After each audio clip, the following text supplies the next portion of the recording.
ये कहानी शुरू होती है एक ऐसे गांव से जहां के लोग हमेशा मुस्कुराते रहते थे। उस गांव का नाम था सुंदरपुर और वहीं रहते थे दो बहुत ही अच्छे दोस्त। एक का नाम था रायस्टार और दूसरे का ज्ञान भाई। वो दोनों बचपन के दोस्त थे, साथ रहते, साथ घूमते, साथ खेलते। पूरे गांव में उनकी दोस्ती मशहूर थी। लेकिन एक दिन कुछ ऐसा हुआ जो उनकी जिंदगी हमेशा के लिए बदल गया। सुबह सुबह रायस्टार ज्ञान भाई को बुलाने उसके घर गया, पर जाकर देखता है कि ज्ञान भाई और उसके पापा अपना घर खाली करके गांव छोड़कर जा रहे हैं। रायस्टार ने पूछा, कहाँ जा रहे हो तुम लोग? ज्ञान भाई बोला, मेरे पापा ने शहर में एक नया घर लिया है, बहुत बड़ा है, आज से हम सब वहीं रहेंगे। रायस्टार बोला, तो इसका मतलब अब हम कभी नहीं मिलेंगे? ज्ञान भाई बोला, नहीं यार, मैं बीच बीच में मिलने आता रहूंगा। फिर ज्ञान भाई अपने घर वालों के साथ चला जाता है। रायस्टार दूर एक बर्च के पेड़ के पास खड़ा होकर उसको जाते हुए देखता रहता है। उसके बाद हर दिन रायस्टार उसी पेड़ के पास बैठकर ज्ञान भाई का इंतजार करता है। दिन ढल जाता है, शाम हो जाती है, रात भी, पर ज्ञान भाई कभी वापस नहीं आता। आखिर में रायस्टार को लगता है कि अब वो कभी नहीं आएगा और धीरे धीरे वो उसे भूल जाता है। फिर 15 साल बाद का सीन दिखाया जाता है। रायस्टार अब बड़ा हो चुका था, एक आर्मी कैप्टन बन गया था। उसके पास अपनी एक पूरी सेना थी। दूसरी तरफ एक सुंदर से गांव में एक बड़ा सा महल था जिसमें अब रहता था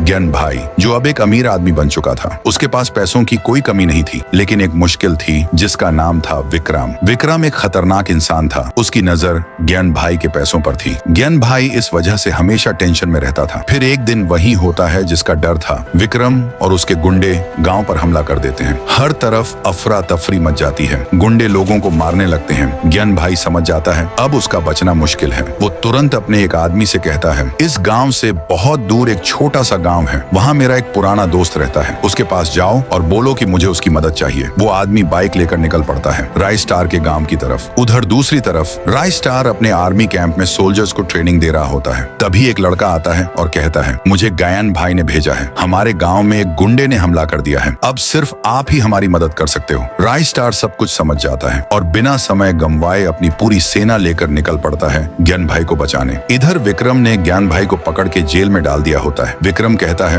अब तुझे कौन बचाएगा? तू गया। ज्ञान भाई बोलता है, तुझे नहीं पता, मेरा एक दोस्त है जो मेरे लिए जान भी दे सकता है और वही तुझे मारकर मुझे छुड़ाएगा। तभी अचानक सब तरफ एक गहरी धुंध छा जाती है और उस धुंध के बीच से एंट्री होती है रायस्टार की। अपनी सेना के साथ वो गुंडों पर टूट पड़ता है। तेज लड़ाई होती है, गोलियां चलती हैं, हर तरफ मारधाड़। कुछ देर बाद जब धुंध हटती है, विक्रम जेल के अंदर देखता है ज्ञान भाई वहां से गायब है। वो तुरंत पीछे मुड़ता है तो देखता है रायस्टार खड़ा है अपनी सेना के साथ।